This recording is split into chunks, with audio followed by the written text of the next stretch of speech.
Hello everyone. I once again welcome you all for the video lecture on DBMS, that database management system, which is for third year electronics and telecommunication students.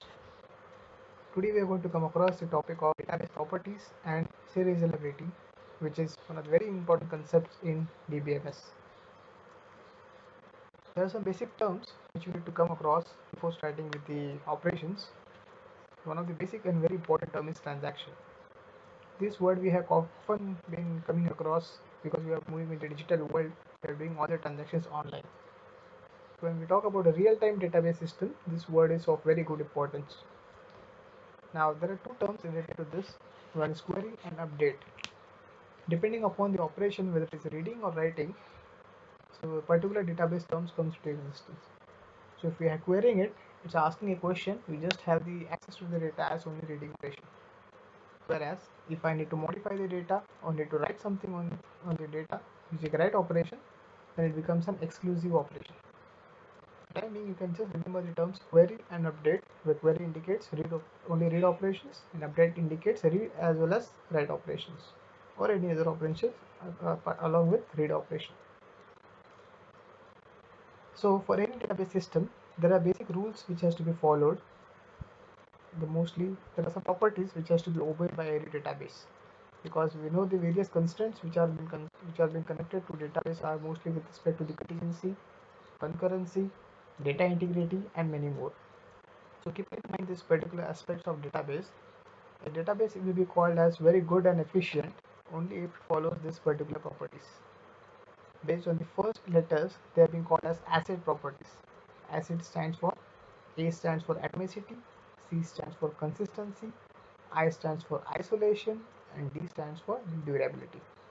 So if any database possesses this particular properties, we call it as a very good database. Let's see now one on one what this exactly property means. Atomicity is a very specific type of and very important type of property that a database should have. That is, in simple words, it should be either entirely done or it should not be done at all. Means if transaction is initiated, it has to be completed or it should not be started as well. So that's why it has been said that it is either done completely or not at all. So any incomplete transactions with respect is not allowed. So I'll give you an example. There is an example given that read salary, salary equals to salary into 10% and write salary. Now these three lines of execution has to be followed one after the other and it has to be atomic. So any changes in this or any modification in this will not allow the transaction to be atomic. For example, let's take one more example. I have two persons. Person 1 is sending money to person B, initiating a transaction of sending money from person A to person B. Now, when the transaction is initiated, if something happens in between with the transaction, so it is expected that the money which has been debited from the account of person A and money is credited to the account of person B. Right? So it has to be complete or it has to be not initiated at all. So it has to be entirely done or not at all. So that's what is the first property, very important. It is atomicity. And when we take care of this, there is a specific position in the database company who the person who manages this is called as transaction manager. He takes care of all the terms which are related to atomicity. Next is consistency. Now since the transactions are executed in sequence, it is always taken care that every initial state or every first state has a preceding state to it and a next state to it. So it always been considered to maintain a sequence through which the particular state follows. Now there is an example shown here. The first state shows that it has to read the date of birth, that is one transaction. So next time when the second transaction will be called, so it can be regained as an information from the earlier one. We call it as a derived one because age can be calculated from date of birth. So once we know one of the state is already having DOB as an state to it, so next state when it is calling, the age can be calculated from the earlier one. So it has to be consistent, then only it is possible. In other day-to-day examples, we have come across bank transactions. If the money has to be transferred from A to B, there has to be an update at that instant itself.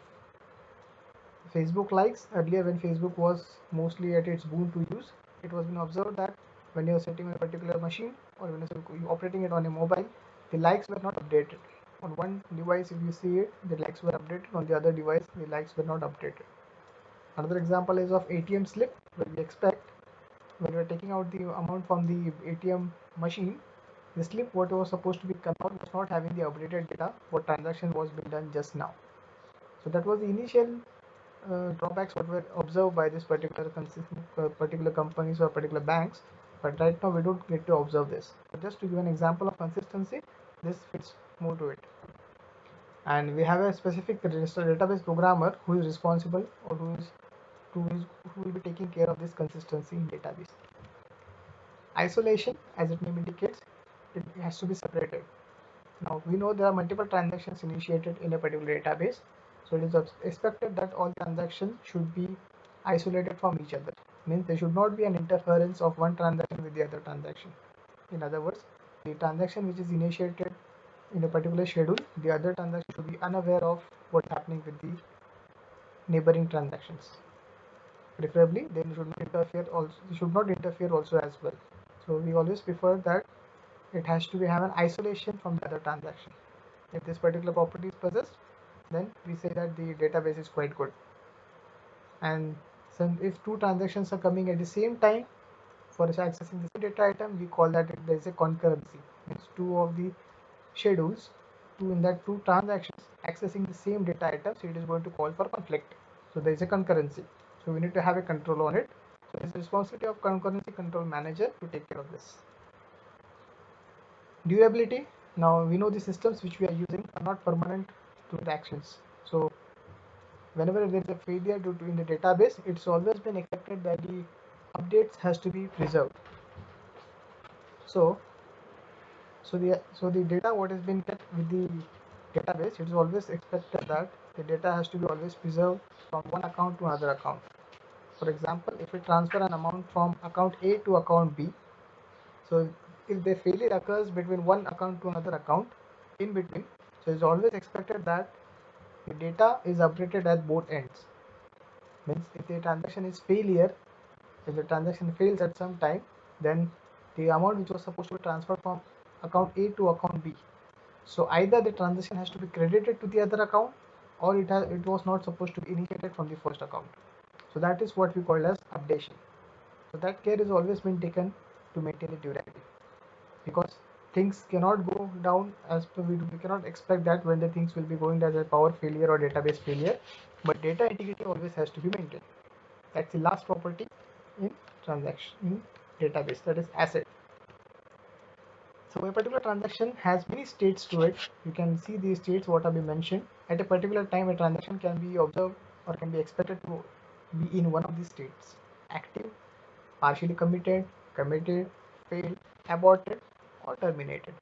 Or they can be at a particular sequence of states. So when you look this in terms of FSM, that is finite state diagram, this is how it looks like. So these are the transaction states in DBMS. At a particular time, a particular transaction can be in one of the states which is listed in front. So we have different states named. When it is an active state, this is the first state in the life of transaction, and in this active state, it is getting committed, it is in partially committed state. So when it is in active state, it remains in active state as long as the transactions are getting executed. So we can see that active state, it is performing some read-write operations, and till the transactions are committed, which means we are permanently storing it, it remains in partially committed state. So when the partially committed state is been completed, then it goes to committed state. So in partially committed state, after the last instruction of transaction is executed, it enters into partially committed state. So after entering this state, the transaction is considered to be partially committed. So when all the changes are permanent now the partially committed state has changed to committed state, but no transaction is considered to be as fully committed. Next, failed state. Now as we know, all the transactions which have been active does not mean that they will be committed. Some of them get failed due to some database failure or some other drawbacks. If something appears, then the transactions might go into the failed state. Failed state indicates that due to some failure, the transaction was not supposed to be executed. Now it has gone to failed state. Now once it has gone to failed state, it is not expected to be halted at a particular state. It can be either aborted or it can be either committed at the earlier state if there is no failed state. So when we have a failed state, we need to roll it back to a particular location so that when the details can be regained. So if you need to undo some changes, the particular state can be called as aborted state. So after the transactions has rolled back completely, it enters into an aborted state, as you can see from this FSM. If it has to roll back, it goes to the aborted state. And finally, irrespective of whether the transaction is committed or whether it has been aborted, the final state what it goes to is the terminated state. This we consider to be last state of the transaction, wherein after committing or after aborting, the transaction ends the life cycle here. So this is just only a cycle through which a transaction has to go. This has just been initiated to show you the basic state what through a transaction goes. Moving ahead to the schedules in DBMS, now we are entering towards the important concepts, that is scheduling in DBMS. That is, if you have multiple transactions at the same time, then we cannot have a proper schedule to it. You need to properly arrange them so that there should not be any problems such as deadlocks or such as conflicts. Because there is a conflict, if there is a conflict, we need to resolve it. So at that particular time, your database becomes standstill because we are not able to make a decision that which transaction has to be given an access and on what basis. So we require proper scheduling to it. So each schedule comprises of several read and write operations performed by every transactions. Now this will come to know when we see the examples on this scheduling. So when we classify schedules, there are basically two schedules called a serial schedule and non-serial schedule. Serial schedule is a schedule in which a particular transactions are executed first and the remaining transactions are executed in a particular sequence. Whereas a non-serial schedule, we don't have a proper sequence maintained. So if it is a non-serial schedule, we can further classify it into serializable and non-serializable. So if it is serializable, we say that a particular sequence can be conflict serializable or it can be view serializable. But if it is non-serializable type of schedule, then it can be recoverable or non-recoverable. If it is recoverable, we can recall or roll it back to the earlier changes which are under. And further classifying recoverable, we have cascading, cascadeless, and strict type of schedule. So depending on the applications, a particular schedule can be used. In our video lecture now, we will be concentrating more on conflict serializability and view serializability as a concept when we deal with serializability. Right now, we'll see what we mean by serial schedules. In serial schedule, all the transactions execute serially one after the other. So simple as it means, the name indicates when one transaction executes, no other transaction is allowed to execute because it's a serial operation. You can imagine a person standing in a queue for taking the reservations or for starting in a particular ticket, wherein every new person which gets added adds to the last of the particular line, and nobody is allowed to enter inside. That's called a serial schedule. They enter serially. I have shown you examples in front of you. Let's take the left hand side table where we have transaction T1 and transaction T2. So if you observe closely on the operations I say R of A. R is the read operation. A stands for the data item on which the read is performed. W stands for write operation and A again stands for the data item. R is read, B is data item. So whatever is written inside the bracket is the data item which is accessed, and outside is the operation what is being performed on the data item. So we can see the transaction left hand side table. All the transactions of T1 are executed first, that is R of A, W of A, R of B, W of B, and it is committed. After that, once all the transactions of T1 are completed, the transaction T2 are scheduled and they are executed. So it is maintaining a serial schedule. Same is been observed in the second table where all the operations of transaction T2 are scheduled now, and after finishing the transaction of T2, then everything gets shifted to T1. Irrespective of who is initiating first, but a serial schedule is supposed to be followed. So such schedules which you have transactions which is listed, which is been shown in front of you, we call it as serial schedules. Apart from this, the schedule which we call them as non-serial schedules. So it's currently contrast with the earlier one. If the multiple transactions are executing concurrently, means we don't have a serial schedule to be followed, we call them as mixed or interleaved type of transactions. So again, I have two examples. So you can see from the examples that I have operations from transaction T1, I have operation of transaction T2 in the first table. Now you can see that R of A, W A is the operation. And we have one operation to R of A of T2. Then we again switch it back to R of B, W of B, and commit for T1. Then we go to R of B. So looking at the table, you can see that there is no operations which is followed in sequence. So all the operations in T1, T2 are interleaved or mixed. So these such schedules we call them as serial schedules. So we call them as non-serial schedule. Same is the example on the right hand side table. We have again two transactions wherein R of A, that is from T2, is executed first. Then we switch it to T1, R of A, W of B, then R of B commit from T2. You can see the sequence and switching is from T1, T2. So we call them as concurrent, not a serial schedule. So such schedules are called as non-serial schedules. We'll take one more example. From this, your idea will be more clearer about the seriality, serial and the non-serial schedules. So we take an example where we have a transaction T1, which has been a transaction from transferring an amount of $50 from A to B, and we have T2 transaction of transferring 10% of balance from A to B. Now a serial schedule which is followed in T1 by T2. So as we know the definition of serial schedule, all the transaction of T1 has to be executed first, then all the transaction of T2 has executed first. So that's the same thing followed in schedule 1. So what's the way of writing for reading with respect to operations? First we can read the contents of A, we'll subtract the amount of $50 from A, we'll be writing or updating A, and then read the contents of B, add the amount of $50 to B, and then write B. So this will complete the first process of transaction T1. Then we switch to transfer 10% of balance from A to B. So same thing we'll do. We'll read the contents of A, we'll multiply that 0.1, that is 10%, subtract the amount from A because it has been transferred from A to B. We'll write it and update A. Then we'll check the contents of B now and add the 10% increment in the particular uh, state B, and then write the contents. That's what is happening. So since it is maintaining a serial schedule, we call it as a serial schedule S1. In this also, we can see that the second transaction T2 is executed first, and afterwards T1 transaction is executed. That does not mean it is wrong, but it is maintaining a serial schedule as well, wherein only T2 is executing first with respect to T1. So we call this also as a serial schedule. We'll take one more instance where we can see that we again have two transactions. Now in this case, we see that there is not a serial schedule maintained, because we see that some of the transaction of T1 executed, then we go to T2.